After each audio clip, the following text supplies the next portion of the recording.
Cuman Anis dan kelompoknya yang berani bawa agama buat jadi bahan jualan politik secara sembrono. Kali ini kita bahas yang lagi ramai, ceramah Anies Baswedan di Masjid UGM. Viral, jadi pergunjingan, dan tentu ada yang pro kontra. Tapi kalau kita bedah satu persatu, kita bakal lihat jelas bahwa ini bukan sekadar kritik politik biasa. Ini kritik yang pakai gaya politik identitas yang terlalu berlebihan. Mari kita urai satu persatu. Anies bicara soal 3 cara mematikan demokrasi. Pertama, mengubah aturan main. Katanya, ada perubahan aturan di pemilu 2024 yang bikin seseorang yang belum cukup umur bisa maju. Jelas ini menyindir putusan Mahkamah Konstitusi soal batas usia capres-cawapres. Oke, fair kalau mau kritik. Tapi coba kita pakai logika. Putusan MK itu bagian dari sistem hukum kita. Kalau mau dibilang demokrasi mati gara-gara aturan main diubah, ya tolong sekalian kritik juga saat Jakarta dipimpin Anies dulu. Ingat Formula E, aturan main anggaran bisa diubah sesuka hati. Ingat bagaimana proyek itu jalan tanpa hasil nyata sampai sekarang, itu demokratis. Dan satu hal yang penting, kalau putusan MK ini dianggap mematikan demokrasi, kenapa saat putusan MK di era SBY yang dulu meloloskan Jokowi di Pilgub Jakarta 2012 gak dibilang begitu? Kenapa standar ganda? Demokrasi itu bukan demokrasi kalau hanya dipakai saat menguntungkan sendiri. Kedua, Anies bilang demokrasi dimatikan dengan cara menyingkirkan lawan politik. Katanya dia nggak bisa maju di Pilkada Jakarta 2024. Lah, emang aturan mana yang melarang Anies maju? Masalahnya bukan aturan, tapi nggak ada partai yang mau usung dia. Kenapa partai ogah dukung? Karena mereka tahu Anies ini beban politik. Elektabilitas tinggi nggak cukup kalau rekam jejaknya nggak bisa meyakinkan. Partai politik bukan yayasan sosial. Mereka pasang calon yang bisa menang. Kalau Anies nggak diusung, ya itu karena dia gagal meyakinkan partai, bukan karena demokrasi dimatikan. Ketiga, Anies bilang demokrasi dimatikan kalau wasit ikut cari pemain. Ini jelas-jelas narasi basi yang nggak terbukti. KPU dan Bawaslu dikendalikan. Ayo, mana buktinya? Kalau memang ada kecurangan besar, kenapa Anies nggak bawa bukti ke Mahkamah Konstitusi? Kenapa di sidang sengketa Pilpres, timnya cuma bawa asumsi dan cerita, bukan bukti konkret? Demokrasi itu bicara data, bukan sekadar tuduhan tanpa dasar. Selain nyindir Jokowi, Anies juga menyinggung program makan siang bergizi, gratis Prabowo. Katanya pendidikan itu bukan cuma soal makan, tapi soal budaya membaca. Loh, emangnya ada yang bilang makan siang gratis itu pengganti pendidikan? Yang benar itu, pendidikan bagus butuh anak yang sehat dan gak kelaparan. Mau baca buku segudang, kalau perut kosong, otak nggak bakal bisa nyerap ilmu. Dan lebih parahnya, Anies ini kan dulu Menteri Pendidikan. Ada nggak program dia yang benar-benar berdampak besar buat anak-anak sekolah? Sekarang malah nyindir orang yang mau bantu anak-anak lewat gizi yang lebih baik. Ini contoh klasik politik identitas. Bukan bahas substansi tapi lebih ke membangun citra seolah-olah dia lebih pintar, lebih peduli, lebih benar. Padahal, kalau kita lihat rekam jejak, siapa yang sebenarnya lebih banyak berbuat? Yang paling mengkhawatirkan dari Anies adalah polanya yang selalu sama. Main politik identitas. Saat Pilkada 2017, dia pakai politik identitas. Sekarang, setelah kalah di Pilpres, dia tetap pakai strategi yang sama. Bedanya, sekarang dia posisikan dirinya sebagai korban sistem. Seakan-akan dia dizalimi. Padahal, kalau mau jujur, dia ini bukan korban. Dia gagal meyakinkan rakyat. Dan justru cara dia bicara seperti ini bisa memecah belah bangsa. Lihat saja ceramahnya di Masjid UGM, mengkritik Jokowi dengan tuduhan demokrasi mati. Menyerang Prabowo dengan bilang makan siang gratis gak penting. Memposisikan diri sebagai orang yang dizalimi sistem. Ini bukan kritik konstruktif. Ini narasi untuk membangun ketidakpercayaan publik pada pemerintah yang sah. Ini cara lama yang sudah terbukti gagal. Jangan salah. Demokrasi butuh kritik. Pemerintah perlu dikontrol. Tapi kritik yang sehat itu pakai data, pakai solusi, bukan cuma narasi menyalahkan dan playing victim. Kalau Anies benar-benar peduli sama demokrasi, dia harusnya kasih solusi. Apa yang salah dari program makan siang gratis? Apa alternatifnya? Apa cara yang lebih baik untuk memperbaiki demokrasi? Kalau cuma bisa bilang ini salah, itu salah, tanpa kasih solusi, itu bukan kritik. Itu cuma curhat politik. Dan satu hal lagi, Indonesia sudah lelah dengan politik identitas. Rakyat nggak butuh pemimpin yang may narasi korban. Rakyat butuh pemimpin yang bisa kerja, bisa kasih hasil, bisa bawa perubahan nyata. Prabowo menang bukan karena aturan diubah. Dia menang karena rakyat percaya. Anies kalah bukan karena dia dizalimi. Dia kalah karena rakyat tak yakin dia bisa bawa Indonesia lebih baik. Pidato Anies di Masjid UGM ini bukan kritik biasa. Ini adalah kelanjutan dari strategi politik identitas yang selalu dia pakai. Masalahnya rakyat sudah paham, rakyat sudah capek dengan drama politik semacam ini. Jadi kalau Anies masih mau jadi tokoh politik yang diperhitungkan, mulailah bicara dengan data dan solusi. Stop playing victim, stop main politik identitas. Indonesia butuh pemimpin yang kerja, bukan yang cuma pintar bicara. Dan buat rakyat Indonesia, kita harus jeli. Jangan mau dibodohi dengan narasi yang cuma membangun kebencian tanpa solusi.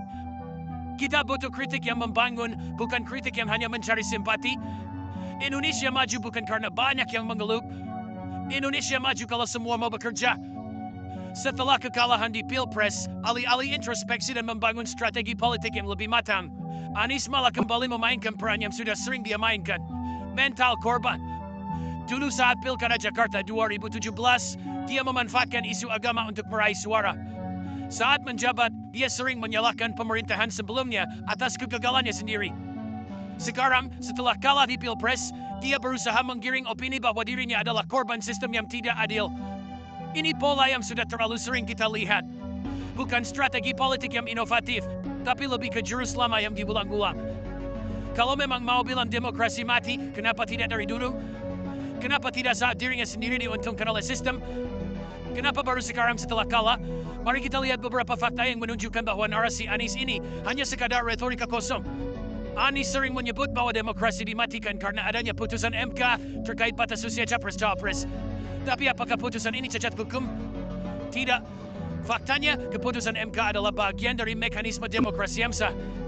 Jika ada keberatan, ada jalur hukum yang bisa ditempuh. Tidak ada satu pun negara demokrasi di dunia yang menganggap putusan pengadilan sebagai bentuk matinya demokrasi. Jadi, menyebut demokrasi mati hanya karena keputusan MK yang tidak menguntungkannya adalah logika yang keliru.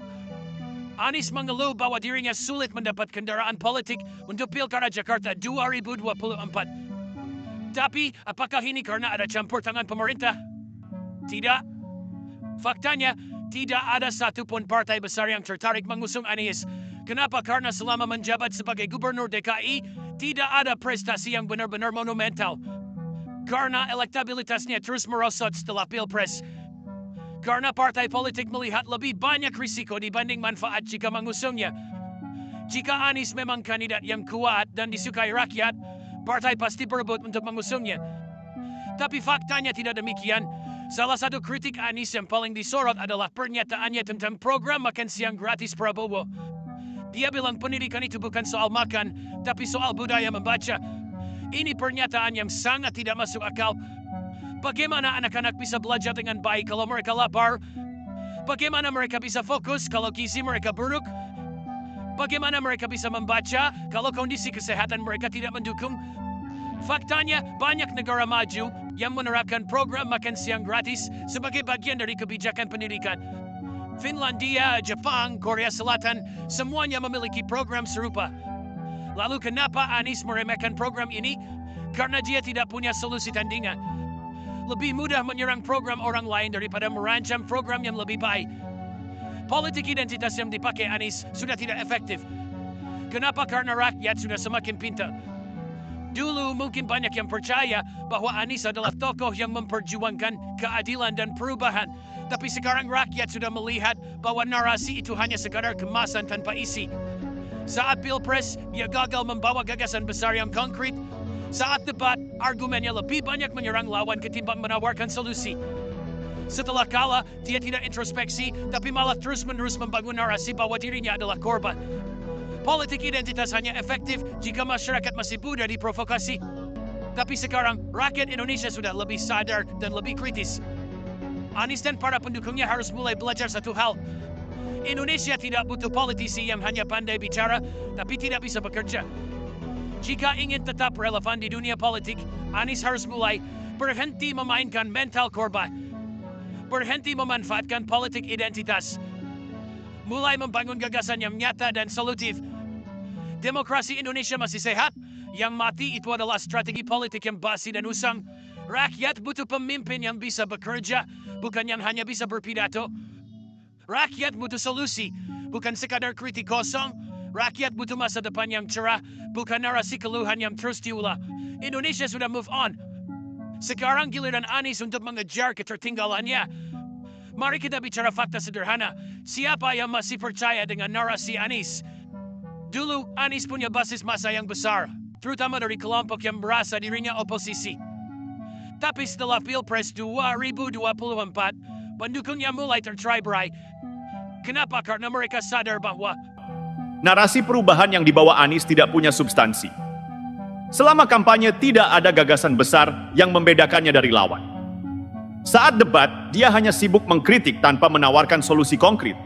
Akhirnya rakyat melihat bahwa perubahan yang dijual Anies hanya sekadar jargon kosong. Kelompok elit di sekelilingnya mulai menjauh.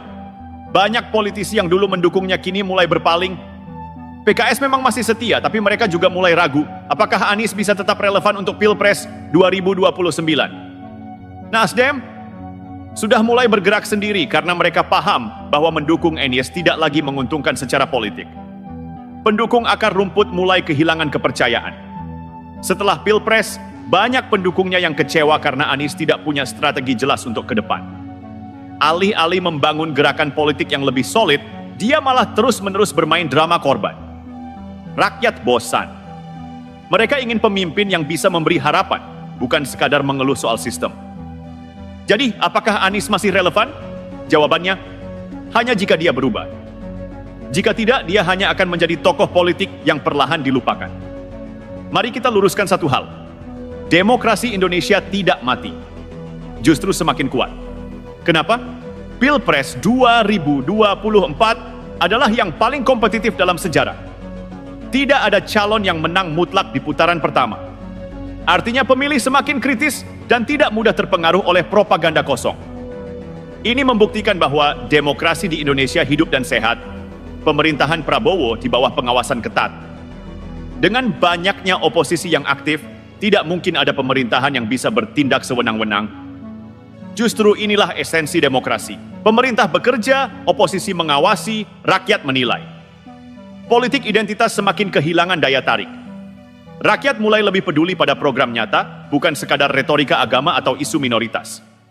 Anies mencoba memainkan kartu ini lagi, tapi hasilnya tidak sekuat Pilkada 2017.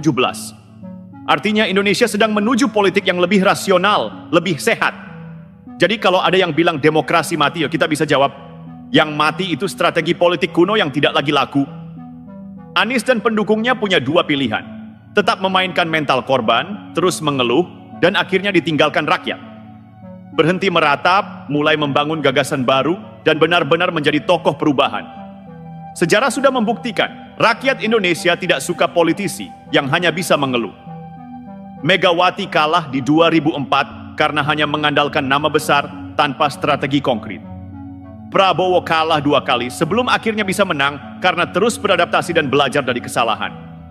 Jokowi menang karena menawarkan program nyata, bukan sekadar kritik. Kalau Anies masih mau relevan, dia harus mulai bekerja. Bukan dengan pidato berapi-api yang kosong, tapi dengan gagasan dan tindakan nyata. Indonesia sudah maju, rakyat sudah pintar. Saatnya meninggalkan politik kuno yang penuh keluhan. Waktunya membangun Indonesia yang lebih baik. Nah, ini poin yang penting banget buat kita bahas. Cuman Anies dan kelompoknya yang berani bawa agama buat jadi bahan jualan politik secara sembrono. Dari dulu, strategi politik Anies selalu sama. Jual agama buat cari simpati. Di Pilgub DKI 2017, dia naik dengan memanfaatkan sentimen agama terhadap Ahok. Selama Pilpres 2024, dia memainkan narasi perjuangan umat, seolah-olah pemilu ini bukan soal memilih pemimpin terbaik, tapi soal mempertahankan identitas. Padahal politik itu harusnya tentang gagasan, bukan jualan identitas. Dan parahnya, strategi ini bukan cuma memperkeruh suasana, tapi juga merusak persatuan bangsa. Pas lagi butuh suara, pendukungnya dibakar dengan semangat perjuangan umat. Tapi setelah menang, mana? Tidak ada kebijakan konkret yang benar-benar membela umat. Yang ada justru kelompok-kelompok yang dulunya dipakai buat kepentingan politik ditinggal gitu aja. Banyak yang dulu merasa berjuang buat Anies di Pilgub DKI, akhirnya sadar kalau mereka cuma dijadikan alat politik. Giliran berkuasa, Anies malah lebih sibuk bangun citra di media daripada kerja nyata buat rakyat. Jangan sampai umat Islam terus jadi korban politik nafsu kekuasaan. Islam adalah agama yang besar, tidak boleh dipakai buat kepentingan kelompok sempit. Politik Islam harusnya membangun, bukan memecah belah. Kalau Anies benar-benar peduli sama umat, dia harusnya bikin program konkret, bukan cuma bikin narasi kita dizalimi. Tapi nyatanya, setelah bertahun-tahun pakai agama buat alat politik, hasilnya apa? Jakarta di era Anies tidak ada peningkatan signifikan buat kesejahteraan umat. Yang ada, banyak janji kosong dan utang politik yang harus dibayar. Rakyat udah cerdas, politik identitas gak laku lagi. Beda sama 2017, sekarang rakyat udah mulai sadar kalau narasi politik yang terlalu memainkan isu agama cuma bikin negara ini jalan di tempat. Di Pilpres 2024 kemarin, politik identitas yang dimainkan Anies mulai kehilangan tenaga. Rakyat sekarang lebih melihat rekam jejak dan program nyata. Mereka sadar bahwa jualan agama buat politik itu cuma strategi murahan yang dipakai karena nggak punya gagasan besar. Kesimpulan, Indonesia butuh pemimpin, bukan tukang ngadu domba. Kita perlu pemimpin yang menyatukan rakyat, bukan memecah belah. Membawa solusi, bukan cuma narasi kosong. Fokus kerja, bukan sibuk playing victim. Dan satu hal yang jelas, politik identitas ala Anies udah kedaluarsa. Indonesia butuh pemimpin dengan gagasan besar, bukan cuma politisi yang haus kekuasaan dan menjual agama buat kepentingan pribadi.